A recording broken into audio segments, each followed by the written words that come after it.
Bugungi mehmonimiz doktor Zulayho, homiladorlik davri. Biz sizni juda ham yaxshi taniymiz. Doktor Zulayho o'zida shifokorman, homiladorlar bilan ishlayman. Bolasini sog'lig'i to'g'risida to'liq ma'lumot beramiz. Homiladorlik jinsini skrining aniq ko'rsatadimi? Skrining ko'proq kichkina muddatlarda o'tkaziladi. Mutaxassisni tajribasiga bog'liq 13 haftalikdan aytib beramiz. Ko'pchiligi qiziq urmasligi. Suvni miqdori muhim. Taxminan shuncha homilador ko'rsak, bizning tilda kiritmalar. Tasavvur qiling, siz ham bolada ham xuddi shunaqa. Suv o'zi yangilanib turadi. Bu homiladorda ortiqcha sizlarda ham suv xiraligi bor deb aytishgani. Ko'pchiligingizda sog'lom bola tug'ilgan, to'g'rimi? Shuning uchun sizlarda muammo kuzatilgan. Tonuslarga qachon ahamiyat berish kerak? Assalomu alaykum. Focus do'konimizni va hozirda Focus podcast, ya'ni YouTube uchun platformamizni doimiy kuzatuvchilari. Bugungi mehmonimiz doktor Zulayho va bugungi mavzuyimiz homiladorlik davri. Assalomu alaykum. Assalomu alaykum. Sizni ko'rganimizdan xursandmiz. Kelganingiz uchun avvalambor rahmat. Biz sizni juda ham yaxshi taniymiz, lekin yana qisqacha o'zingiz haqingizda tanishtirib o'tsangiz. Doktor Zulayho Ikramova Zulayho Abdurasulovaman. O'zida shifokorman. Faqat homiladorlar bilan ishlayman. Homiladorlarda har xil tekshiruvlarni o'tkazamiz. Yaxshi. Hozir men savol berishdan oldin ozgina jarayonga moslashib olish uchun sizga oddiy savol beraman. Ya'ni sizlar tilda patsient deyiladi. Patsientlaringiz qanaqa, kimlar, necha yoshlar? Yoshi kattalar ham keladi, yoshlar ham keladi. Ozgina shu ishingiz haqida aytib bering. Hamma tekshiruvlarni qila olamiz. Mutlaqo hammasini, lekin oxirgi vaqtlarda faqat homiladorlar bilan ishlaymiz. Oxirgi 4 yildan beri. Shuning uchun homiladorlarimiz 18 yoshdan, eng katta homiladorim 52 yoshdalar. Mana shu yoshda homiladorlarda bo'ladigan tekshiruvlarni hammasini o'tkazamiz. Bolasini sog'lig'i to'g'risida to'liq ma'lumot beramiz. Gapingizdan kelib chiqib, hammaga qiziq bitta savol beraman. Homiladorlik jinsini skrining aniq ko'rsatadimi yoki Doppler? Ko'pchilik homiladorlarim o'ylashadi, Doppler aniq ko'rsatadi deb. Nima uchun bunaqa deb o'ylashadi? Chunki Doppler katta muddatlarda o'tkaziladi. Katta muddatlarda bolani jinsi aniq ko'rinadi. Shuning uchun ular shunday deb o'ylashadi. Skrining ko'proq kichkina muddatlarda o'tkaziladi. Bu bolani jinsini aniq aytilishi mutaxassisni tajribasiga bog'liq. Uni skrining yoki Dopplerga emas. Mutaxassis o'zi shu ish bilan shug'ullanadigan bo'lsa, to'liq ma'lumot berishi mumkin, aniq aytib berishi mumkin. Biz ham jinslarni 12-13 haftalikdan aytib beramiz.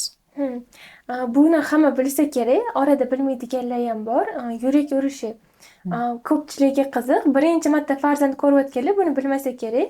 Farzandi necha haftalik, necha oylik bo'lganda uni yuragi urmasligi.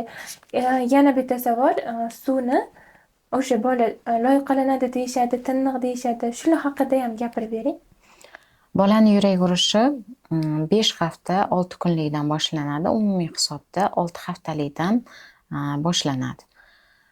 Bolani yurak urishlari asta-sekinlik bilan chiqib boradi. Boshida 50 ta, 80 ta, 100 ta, 120 ta bo'lib sekinlik bilan ko'tariladi. 180 tagacha norma hisoblanadi kichkina sroklarda, ya'ni 12-13 haftalikgacha. O'shaning uchun yuragi 180 ta urayotgan yoki 175 ta urayotganda onalar xavotir oladi tez deb, kichkina sroklarda 12 haftagacha. Lekin aslida bu holat norma bo'ladi. Agar 200 ta, 190 ta urayotgan bo'lsa, unda onalarimiz, homiladorlarim xavotir olsa bo'ladi. Unda ham ma'lum bir kuzatuvlardan keyin balki bolani ertasi kuni yurak urishi norma bo'lib qolishi mumkin. Butun dunyo Alara prinsipi bo'yicha bolani yuragini urishlarini 11 haftagacha onasiga eshittirmagan ma'qul. O'zini maxsus rejimida eshittirish to'g'ri bo'ladi bolani sog'lig'i uchun. Umumiy jihatdan uzidi tekshiruvni o'zi bolaga ziyon emas. Keyingi savolingizga javob beradigan bo'lsak, suv xiraligi. Juda ham keng tarqalgan narsa. homiladorlari ongida, ularni yaqinlarida ham juda ham qo'rqishadi. Lekin bu isbotlangan suvni xiraligi bolani nobud bo'lishiga sabab bo'lmaydi. Suvni miqdori muhim, uni qancha miqdordaligi. Lekin suvni sifati muhim emas. Bu narsa mana o'zimizdan ham praktikada uchraydi. Suv xiraligi, rostmana suv xiraligi bo'ladimi? Da, bo'ladi, lekin juda kam uchraydi. Taxminan shuncha homilador ko'rsak, bir oyda bitta yoki ikkita kelishi mumkin yoki mumkin emas. Demak, tabiiy holatmi suv xira bo'lishi?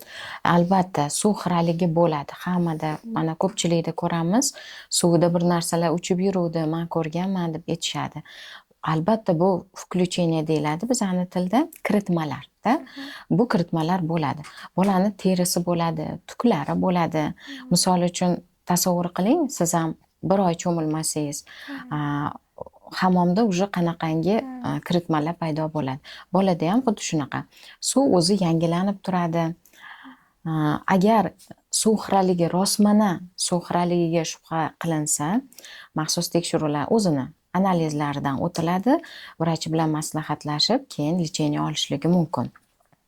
Hozir bitta shu muammo bo'ladigan narsa, har ikkita homiladori bittasida suv xiraligi deb, bu homiladorda ortiqcha stressga, siqilishga sabab bo'ladi. Oddiy misol, mana homiladorlar sizlarda ham suv xiraligi bor deb aytishgan, lekin ko'pchiliginglarda, hammanglarda demayman, ko'pchiliginglarda sog'lom bola tug'ilgan, to'g'rimi? Suv xiraligi bo'lsa ham. Shuning uchun bu narsadan qo'rqish kerak emas. Yo'q, menda suv xiraligi bo'luvdi va undan keyin asoratlar kuzatilgan deb aytsanglar, ayrim homiladorlarda boshqa sabablar qo'shilgan bunga. Shuning uchun sizlarda muammo kuzatilgan. Tonuslarga qachon ahamiyat berish kerak? Tonuslar ham normal holat hisoblanadi, chunki matka mushak a'zo. Mushak a'zoga ta'sir o'tkazsangiz, u darrov qisqarib qoladi. Demak, bachadonda, ya'ni matkada bola joylashgan. U ichidan kattalashib boryapti. Matka unga reaksiya qilib, tonusga tushishni boshlaydi. Qachonki tonuslarga ahamiyat beramiz? Tonuslar bizga og'riq bersa, kuchli ayolga og'riq beryapti. Tonuslarning og'rig'i har xil bo'ladi. Agar ayolda, homiladorda tonus qanaqa seziladi? Qovug'imda qattiqlik bor, qattiqlashib qolsa. Tonus juda katta mavzu. Avval shuni aytayin, katta muddatlarda boshqacha ayolda belgilar kuzatiladi, kichik muddatlarda boshqacha. Birinchi kichiklari haqida aytib o'taman sizga. Homiladorlar ham bu narsaga e'tibor bersa juda ham yaxshi bo'ladi. Kichik muddatlarda agar ayolda qovug'ida qattiqlik sezsa, siygandan keyin xuddi qovug'i to'lib qolgandek yoki tez-tez hojatga borish hissi tuyulsa, sanchuvchi og'riqlar bo'lsa, yoki tez o'tib ketuvchi og'riqlar, ya'ni og'rib qoldi, ozgina dam oldi, 5 minut yotib oldi, og'riq ketdi yoki 10 minutda ketdi. Bu belgilar hammasi to'g'ri tonusdan, lekin bular hammasi xavfsiz. Hammasi xavfsiz. Tez o'tib ketyaptimi? Bular mutlaqo xavfsiz. Bular normal holat bo'ladi. Qachonki tonuslarga ahamiyat berishimiz kerak, og'riq intensivligi oshib boryapti. Ya'ni ayolda 3-4 soat, 5 soatdan bir og'riq to'xtamayapti. U dam olyapti, yotyapti, lekin og'riq ketmayapti. Yoki bo'lmasam, kechqurun kechasi bilan og'rib chiqdi. Nima qilsa ham to'xtamayapti. Ayol juda bezovta. Avvallari bunaqa og'rimas edi. Har xil o'zi biladigan yoki ginekologi bilan maslahatlashadigan dorilarni qo'yib qo'llab ko'rdi, lekin foyda bermayapti. Ayniqsa xavflilari pastga tortib kelyapti u og'riqlar. Bu tonuslar xavfli bo'ladi va o'zini ginekologi bilan maslahatlashgan holda statsionarga yotishi yoki uyda davo muolajasini olishi mumkin. Qolgan yuqorida aytib o'tgan belgilar tonusdagi, ular xavfsiz va tonuslar bo'ladi o'zi. Hammada bo'ladi. Hamma homiladorlar har bitta bolasida tonus bo'lgan. Bu ham tabiiy holat. Yana bitta ahamiyat berish kerak bo'lgan holat bor. O'ziga tushdi homiladorlar, aytishadi, menda juda kuchli tonus bor ekan. Bolamni qisib qo'yapti ekan, ezib qo'yapti ekan, bolam harakatlana olmayapti ekan. xavotir olyapman deb aytishadi. Bu holatda siz agar homilador og'riq sezmasa, hech narsani sezmasa, UZIda yotib sezgan og'riq kecha bo'lgan, undan oldin kuni UZI tekshiruvida yotibdi va mutlaqo og'riq sezmayapti. Hech qanday diskomfort yo'q. Mutaxassis tonus borligini, u xavfli kuchliligini aytyapti. Bu narsa norma. Tushuntira oldimmi? Bu homiladorlar uchun muhim narsa. Siz homilador hech narsani his qilmayaptimi? Bu tonuslar norma bo'ladi. Va homiladorlar bu narsani esdan chiqarmaslik kerakki, tonuslar hech qachon bolani ezib qo'ymaydi, siqib qo'ymaydi, harakatlanishiga to'sqinlik qilmaydi. Agar rostdan ham UZIda ko'rinayotganda mutaxassislar ba'zan ko'rsatadi. Mana qarang, bolangizni qanchalik siqib qo'ygan, u harakatlana olmayapti deydi. Lekin ayol og'riq sezmayaptimi? Hech narsani his qilmayaptimi? Diskomfort bo'lmayapti. 5 daqiqadan keyin o'sha UZIda ko'rilgan tonus yo'q bo'lib ketadi. Bolani darrov qo'yib yuboradi. Bolaga ziyon yetkazmaydi. Ona sezmagan og'riq bolaga ziyon yetkazilmaydi. Tushundingizmi? Tushundim. Hozir siz aytyapsiz, og'riq bo'lishi yoki bolani siqib qo'yishi haqida yana gapirib berdingiz. Lekin bu ovqatlanishi yoki ayollarning kiyinishiga ham qisman bog'liqmi? Misol uchun, hozir hamma o'z uslubida kiyinadi. Kimdir shim kiyadi, kimdir yengilroq kiyinadi. Hamma ham tabiiy matolardan kiyinmaydi yoki ovqatlanish. Hozir fast foodlar ko'p. Ko'chada ovqatlanadi, zakaz qilinadi. Homiladorlik paytida achchiq, sho'r har xil ovqat yegisi keladi. Ya'ni tartibsiz. Qisman aloqasi bormi? Aloqasi bor. Bir narsani tushunib olish kerak homiladorlar, bola bachadonda qanday joylashadi. Mana siz sharni oling, uni oxirigacha to'ldiring. Shar tarang turibdi. Uni ichida muallaq turgan holatda nimadir borda, ichida tasavvur qiling, bola bor uni ichida. Shar bu matka, uni ichida bola bor. Sharni o'rtasida turgan narsani tashqaridan qanchalik ta'sir o'tkazmang, unga hech narsa qilmaydi. Ya'ni ayollarimizni, homiladorlarimizni tor kiyishlari o'zlariga xalaqit bermasa, bolasiga umuman xalaqit bermaydi. Lekin ovqat mahsulotlari kichkina sroklarda homiladorlarda toksikoz bo'lganligi uchun ularda meteorizm, ya'ni ichaklari gaz bo'ladi. Qorni dam bo'lib ketadi. O't pufaygi yaxshi ishlamaganligi uchun ham progesteron ta'sirida yana bunda ham gaz bo'ladi qorni. Va bu matka mana shunday organ, uni atrofida ichaklar bor. Gaz bo'lgandan keyin ichaklar matkaga, bachadonga ta'sir qilishni boshlaydi. Bachadonda tonus oshadi. Bundan tashqari ichakda gazlar bo'lganligi uchun qorinda umumiy og'riq, sanchiqlar ko'payadi. Ayol medik emas-ku, bilmaydi-ku ko'pchiligida nimadan og'riq bo'layotganini. Bachadoni atrofida ham ichak bor. U yonida ham, bu yonida ham o'ylaydiki, mana bachadoni matkam og'riyapti, tonusga tushyapti, bolaga nimadir bo'lyapti deb xavotir oladi. Lekin aslida mana shu gazlardan bo'ladi. Ya'ni ovqatlanishimiz ta'sir qiladi bolamizga emas, faqat bizga og'riqlar yoki birozgina tonusga sabab bo'lishi mumkin. Chunki mexanik ta'sir ko'rsatyapti matkaga. Bu holatda kam-kam, tez-tez rejim yordam beradi. Hozir ilk homila haqida ko'proq gaplashdik. Men yana bitta savolim bor. Kimdir qiziqqanidan, birinchi farzandi bo'lgani uchun, kimdir xavotirdan ko'p UZIga tushadi. Ya'ni tez-tez kimdirlar bolasini ko'rish xohlagani uchun, kimdirlar yaxshi rivojlanyaptimi, nimadir bo'lib qolmadimi deb juda ham ko'p UZIga borish. Bunga nima deysiz? Qanaqa qaraysiz? UZI shifokori bo'lganligim uchun emas, umumiy hamma uchun, homiladorlarimiz xavotir olmasligi uchun. Ular nimadan xavotir olishadi? Ko'p UZIga tushib qo'ydim, bolamga nimadir bo'lib qolarmikin deb. Yo'q, oyijonlar, homiladorlar xavotir olish kerak emas. UZI mutlaqo ziyon emas. Buni ko'pchilik homilador o'zi ham bilishadi, hamma mutaxassislar tasdiqlashgan. Tovush boradi va u qaytadi. Lekin sizlarga to'g'risini aytaman, kichkina sroklarda yuragini eshitish, buni yuqorida aytib o'tdim. UZI tekshiruvida yuragini eshitish tavsiya etilmaydi, kichkina 11 haftalikgacha yuragida qizdirish.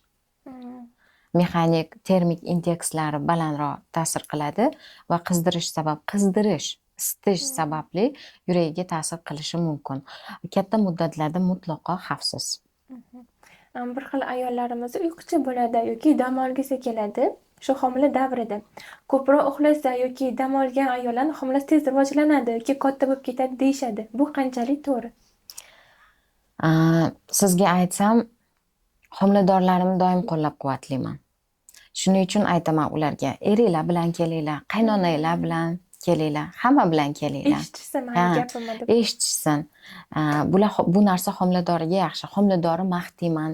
Shunchalik bolasini yaxshi katta qilayotganligi bu katta ishda. O'shaning uchun vaziyatdan to'g'ri kelib chiqib, kerak bo'lsa qaynonalariga ham, xo'jayinlariga ham bu narsani tushuntiramiz. Tushunadigan oilalar ham ko'p, tushunmaydiganlari ham ko'p.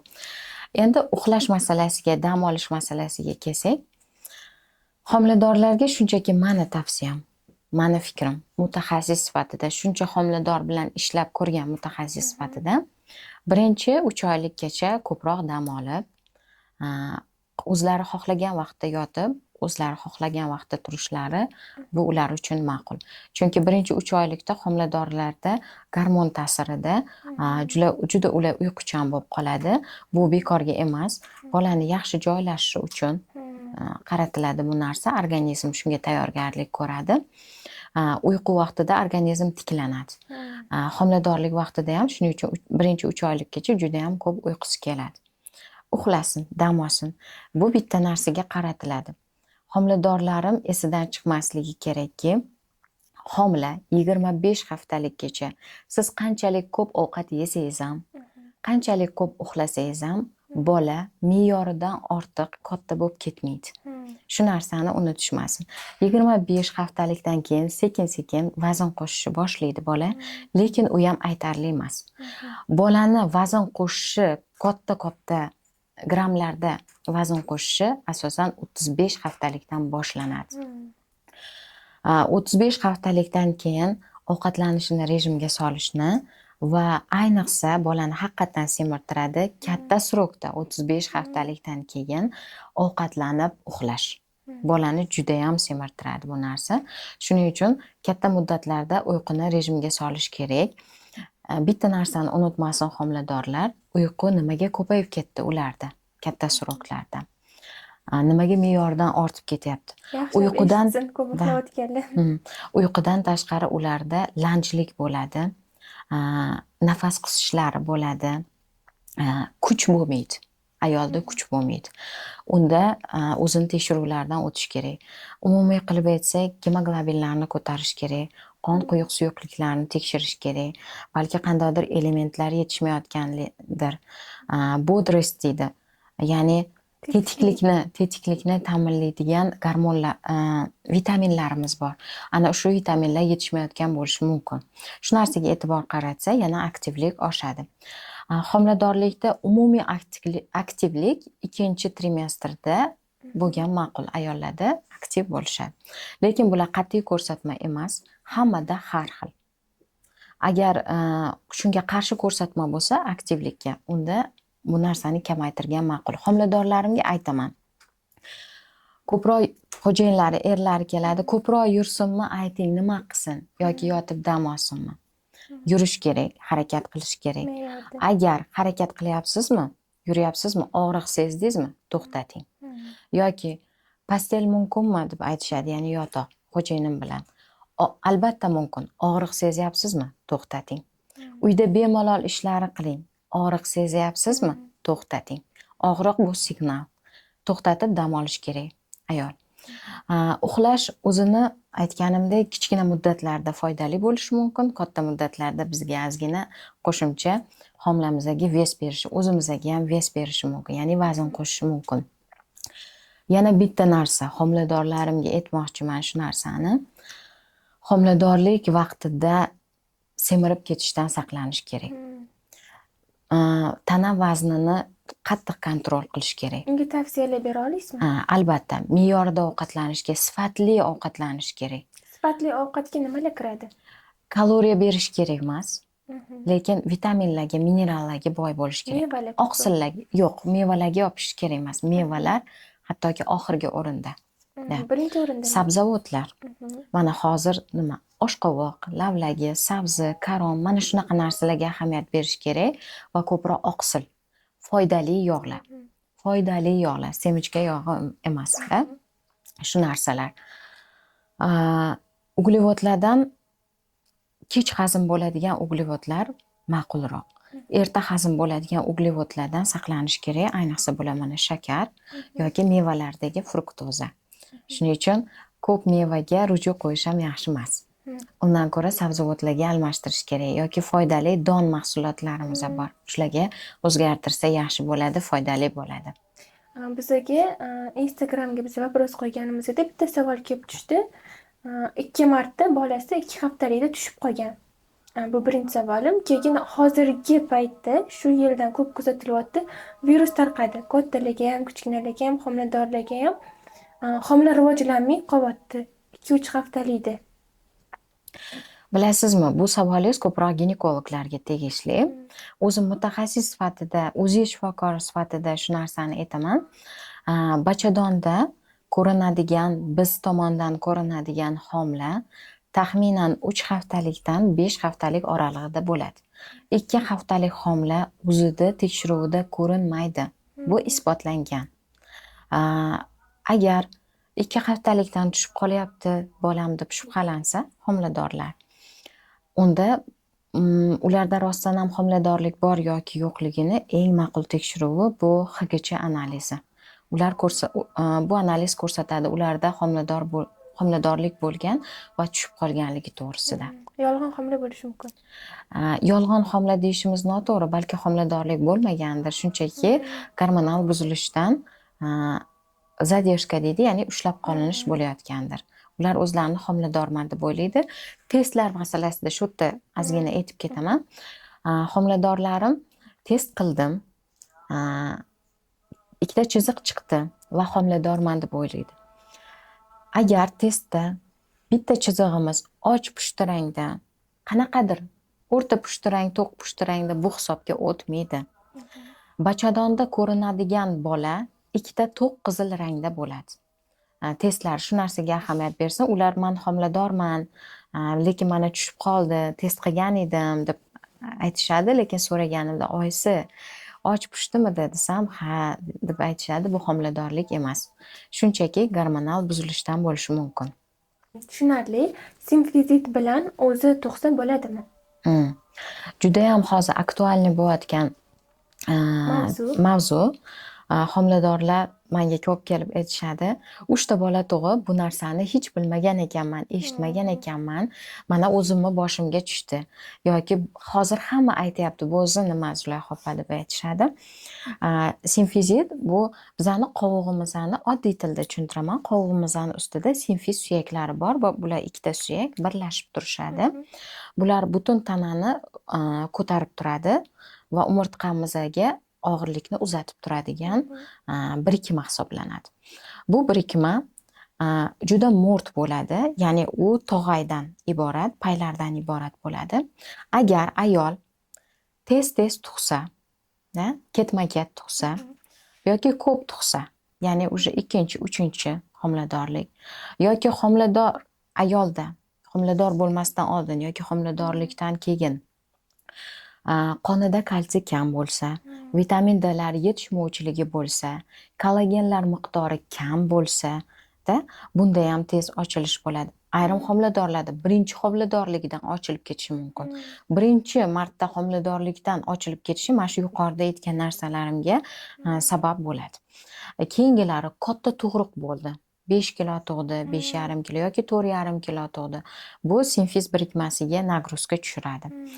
Faqat homiladorlikda emas, homiladorlikdan keyin ham simfizit bo'lib qolishi mumkin. Ya'ni homiladorlik davomida bezovta qilmadi, tug'ruq jarayonida ozgina muammo bo'ldi yoki homila kattaroq bo'ldi, tug'ruqdan keyin simfizit bezovta qiladi. Simfizit juda ham katta tema, bular haqida aytsak. Simfizitda o'zining darajalari bor. 12 mm dan yuqorisi keserva qilishga ko'rsatma bo'ladi. 12 millimetrdan pasti bir xil ba'zan hayron qolaman, 8-9 bo'lsa ham keserva qildirishadi. 12 millimetrdan kichkinasi keservaga ko'rsatma emas, ularni o'zlari tug'adi. Qachonki keserva bo'lishlari mumkin 12 dan kichkina bo'lsa ham, bola nihoyatda kichkina, katta bo'lsa, taz nisbatan kichikroq, ya'ni chanoq nisbatan kichikroq bo'lsa va ayolda kuchli simfizitga xos og'riqlar bezovta qilayotgan bo'lsa, to'g'ri bo'lib qolishi. yo'q, unga aloqasi yo'q. Simfizga xos kuchli og'riqlar bezovta qilayotgan bo'lsa, unda keservaga ko'rsatma bo'lishi mumkin. Buni o'zini tug'diradigan vrachi hal qiladi. Bu standart olinadi deyishimiz noto'g'ri, lekin 12 millimetr deb juda ham ko'p joylarda shu narsa qabul qilinadi. Yaqin oraliqda tug'ishi bundan mustasno, to'g'rimi? Juda ham yaxshi savol berdingiz. Shuni homiladorlarimga aytmoqchiman. Agar sizda simfiz bo'lib qolsa, simfizitda tasdiqlansa, tavsiya qilaman 3-4 yilgacha qayta homiladorlik bo'lmaslikka. Va tuqqaningizdan keyin simfizitga juda ham yaxshi lecheniya olishni, qat'iy lecheniya olishni. Agarda siz tez homilador bo'lib qolsangiz yoki 1 yil, 1,5 yil ichida homilador bo'lib qolsangiz, simfizit tez qaytalanadi. Ya'ni avvalgi homiladorlikka nisbatan ertaroq muddatda qaytalanadi. Og'rig'i chidab bo'lmaydigan darajada juda ham kuchli bo'ladi. Avval o'zingiz tuqqan bo'lsangiz, bu safar juda ham aniqlikda keserva bo'lishingiz mumkin. Va bu sog'lig'ingizga yomon ta'sir o'tkazadi. Butun homiladorlik azobda o'tadi, og'riq azobida o'tadi-da. O'shaning uchun maslahat beraman, iltimos homiladorlar, agar sizda simfizit tasdiqlansa 3-4 yilgacha saqlanishni. Men sizga bermagan savollarim, lekin siz bermoqchi bo'lgan maslahatlaringiz bo'lsa, aytishingiz mumkin. Homiladorlarimizga tavsiyalar juda ham ko'p. Shulardan hozir esimda borlarini aytaman sizlarga. Qaranglar. Ovqatlanish rejimiga rioya qilinglar, iltimos sizlardan. Yuqorida aytganimdek, semirib ketmaslikka harakat qilinglar. Bola uchun ko'p ovqat kerak emas. 20-25 haftalikgacha ko'p ovqat yeyishingiz shart emas. O'zi kichkina bola sizdan ko'p narsa talab qilmaydi. Ikkinchisi, homiladorlik yaxshi o'tishi uchun, immunitetingiz baland bo'lishi uchun gemoglobin to'g'risida qayg'uring, uni ko'tarish haqida. Va qoningizni muntazam quyuq suyuqligini tekshirtirib turing. Bundan tashqari, qonda boshqa kalsiy miqdorini tekshirib tursangiz bo'ladi, magniy miqdorini tekshirtirsangiz bo'ladi yoki vitamin D. O'ziga, sizni shikoyatlaringizga qarab bo'ladi. Keyin hadeb tonuslardan qo'rqavermang. Tonuslar ko'pincha norma bo'ladi. Xavotir oladigan holat sizlarda, oyijonlar. Agarda belinglardagi og'riq pastga qarab uzatilib, qovuqqa qarab uzatilsa va qovug'ingizda simillagan og'riqni uzoq vaqt sezsangiz, bu holat xavfli bo'ladi. Ya'ni bachadon bo'ynini ochilib ketishiga olib kelishi mumkin. Bu sizdagi juda katta travma bo'ladi. Bola, siz bilmay qolasiz, suv ketadi va bolani tug'ib qo'yasiz kichkina muddatlarda. Ayniqsa bu xavfli birinchi marta homilador bo'layotganlarda bachadon bo'ynini doim nazoratga, tez-tez nazoratga olishni tavsiya beraman. Ikkinchisi, oqsil yeyishga ko'proq ahamiyat beringlar, iltimos homiladorlar, kollagen ko'paytirishga ahamiyat beringlar. Ayniqsa oqsariqdan kelgan qizlarimiz, homilador ayollarimiz, ular tezroq shishlarga moyil bo'lishadi va butun tanasiga har xil yoriqlar, qizil yoriq, oq yoriqlar tushib ketadi. Bular hammasi mana shu kollagen yetishmovchiligidan yoki oqsillarning qandaydir formalarini yetishmovchiligidan kelib chiqadi. Shakar, uglevodlardan uzoqroq yurishni maslahat beraman. Keyin yana ya'ni o'zimning soham bo'yicha aytadigan bo'lsam, juda ham ko'p homiladorlar bilan ishlaymiz, lekin hammanglarning qo'rquvinglar bor. U uzi bunday degan, bu uzi bunday degan. Nima tavsiya beraman sizlarga?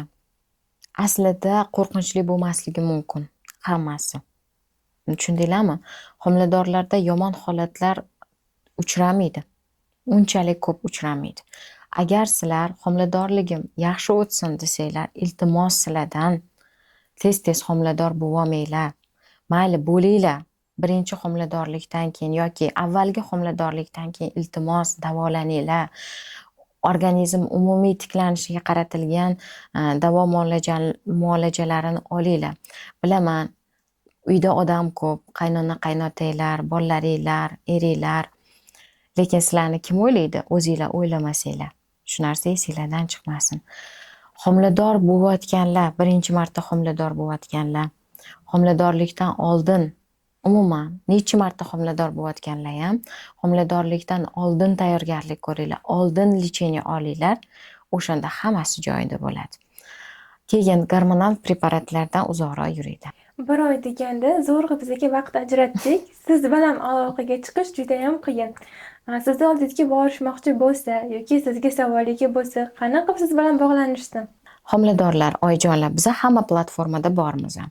YouTube'da, TikTok'da, Telegram'da, Instagram'da doktor Zulayho UZD deb yozsanglar, hamma joyda ko'rsatadi. Va bundan tashqari Google kartaga, Yandex kartaga yoki Yandex Go'ga ham doktor Zulayho UZI deb yozsanglar, meni manzilimni ko'rsatib beradi.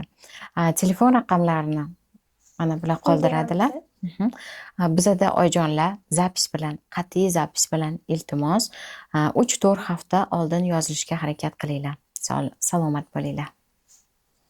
Tashrifingiz uchun rahmat. Sizga ham rahmat. Juda ham chiroyli suhbat bo'ldi. Juda ham ko'p ma'lumotlar oldik. O'ylaymizki, yosh onalarimiz yoki farzandli onalarimiz ham o'zligiga juda ham kerakli va foydali maslahatlar olishdi degan umiddamiz. Va hozir bular Zulayho aytib o'tgan hamma maslahatlarga doim amal qilasizlar degan umiddamiz. Biza aslida Fogyuz do'konimizda bor, 0 yoshdan 7 yoshgacha. Bu yangi loyihamiz sizlar uchun, ya'ni yosh onajonlar uchun. Kimdan maslahat olishi bilmagan, nima qilishi, qayerga borishi ko'p o'ylaydigan onajonlarimiz uchun bu yangi bizning loyihamiz. Xudo xolisa davomiy bo'ladi degan umiddamiz. Taklif qilganingiz uchun katta rahmat. Ozgina bo'lsa-da homiladorlarimizga xotirjamlik bera olsak, ularga yordam bera olsak, bizga shuni o'zi yetadi. Tajribangiz uchun rahmat.